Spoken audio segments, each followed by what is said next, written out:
जगत में प्रेम नहीं है, इसलिए जगत से करो व्यवहार, और प्रेम केवल भगवान से हो। राम ही केवल प्रेम प्यारा।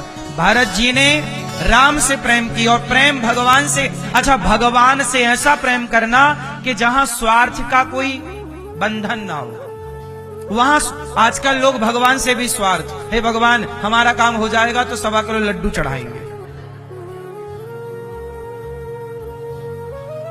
हर जगह स्वार्थ, हर जगह।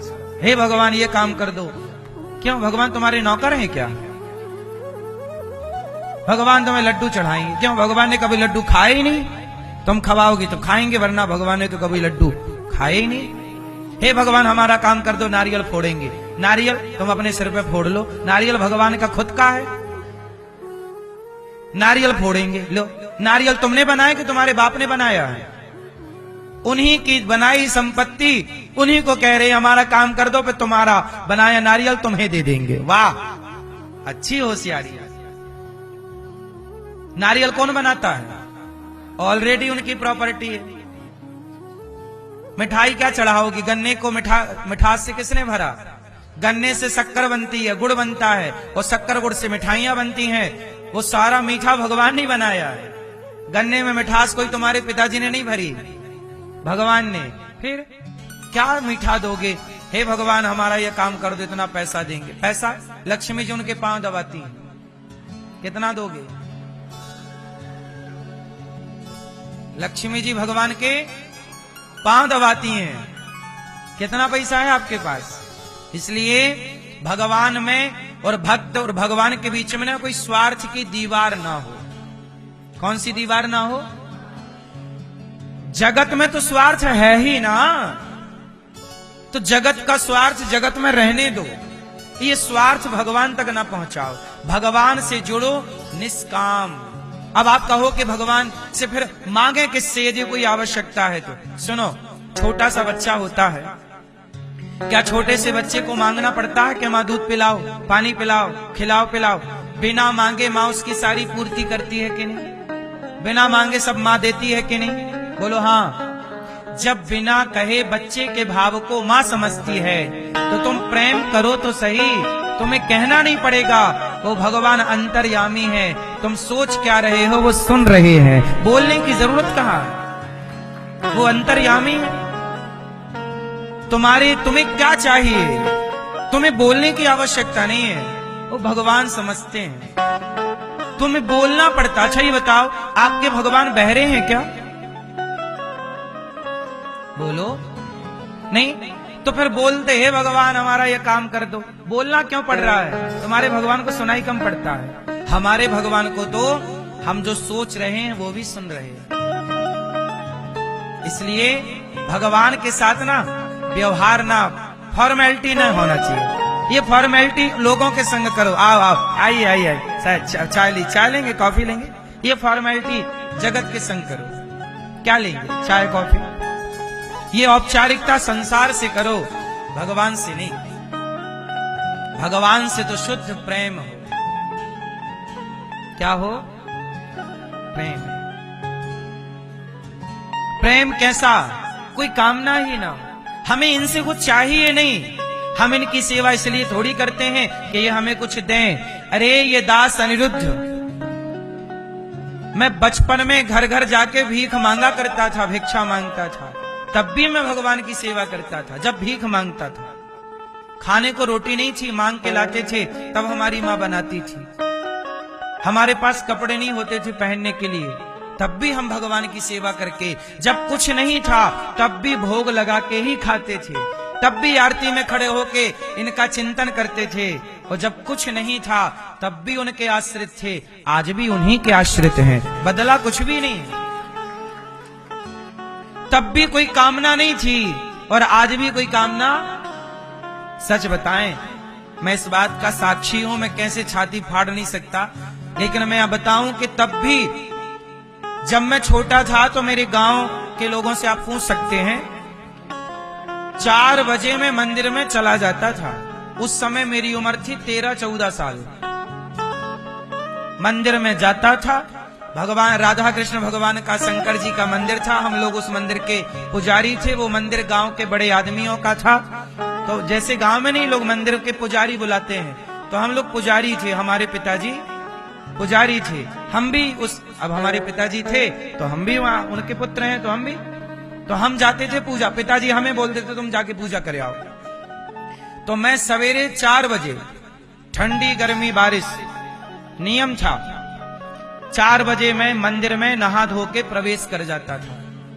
लगभग 4:30 मान लो, 4 बजे नहा धो के 4:30 तक मंदिर में प्रवेश, और 4:30 बजे से भगवान को नहलाना, उनके लिए फूल तोड़ना, उनको, अब देखो फूल तोड़ रहे हैं भगवान के लिए, नहला रहे हैं, पूजा कर रहे हैं, आरती उतार रहे। सुंदर कांड का पाठ सुनाता था हनुमान जी को, पूरा सुंदर कांड आधा घंटा लगता था, पूरा सुनाता था। कोई नहीं था, हनुमान जी थे और हम थे। सुनो प्रभु, आप सुनो, हम सुनाएंगे। सुनाते थे पूरा, भगवान की सेवा करते थे, पहुंचते थे, उन्हें तेल लगाते थे, भगवान को भोग लगाते थे, बिना खिलाए खाते नहीं थे। उस समय जब 14 साल, वो 14 साल 15 साल के लड़के में क्या कामना होगी? मेरी क्या कामना रही? कुछ नहीं, 0। सेवा करते थे, कोई कामना नहीं। वो जब निस्वार्थ निष्काम जब सेवा की, तो भगवान ने बिना मांगे तो सब कुछ दिया है। मांगा कहां हमने? तुम समर्पण तो करो। तुम समर्पण किए नहीं और पहले शर्त रख दी ये दो, फिर करेंगे। अरे ये तो व्यापारी हो गए तुम, ये तो व्यापार तुम जगत के लोगों से कर लो, अच्छा है। ऐसे व्यापारियों को भगवान दूर रखते हैं, अपने से दूर रहो। तो हमारे संग भी व्यापार करना चाहते हो? यहां प्यार है, ये तो प्रेम की बात है उद्धव, बंदगी तेरे बस की नहीं है।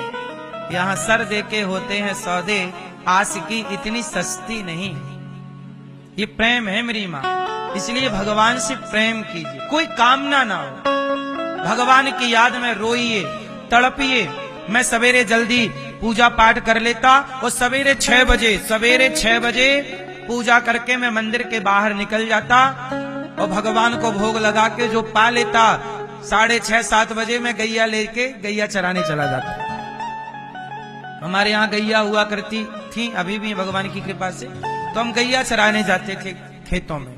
7 बजे तो हम गैया चराने ले जाते, और गैया चरा के जाते 9 बजे गैया ले आते वापस। 7 बजे गए, 8-9 2 घंटे गैया चराए और वापस लाए, और 9 बजे आ जाते।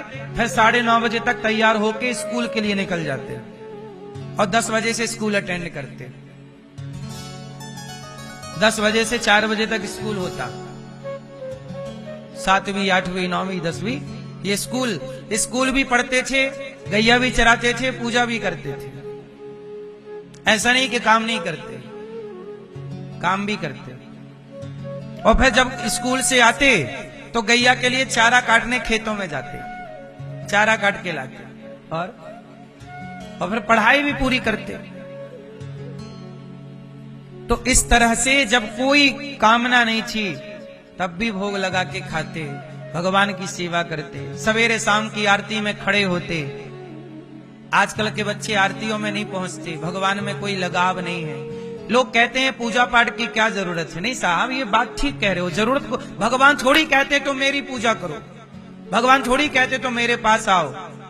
सुनो, पूजा क्यों की जाती है इसका भी कारण मैं आपको समझा ही दूं। एक बात बताओ, आपको कोई, आपके पास सोने का हार है? नहीं? तो कंजूस पति से पाला पड़ा है क्या? हार वार नहीं है कुछ? अरे अभी कह रही थी नहीं है, अब कह रही हो है। मैया कथा में झूठ बोल रही है, हैं? हाँ अच्छा, इनको लगा मैं मांग लूंगा। ए मेरी माँ, हार वार नहीं चाहिए मेरे को आपका। आपके पास हार है? हाँ या ना? किसने दिया है? देने वाले का नाम बताओ। आपके पास हार है? किसने दिया है? पड़ोसी ने?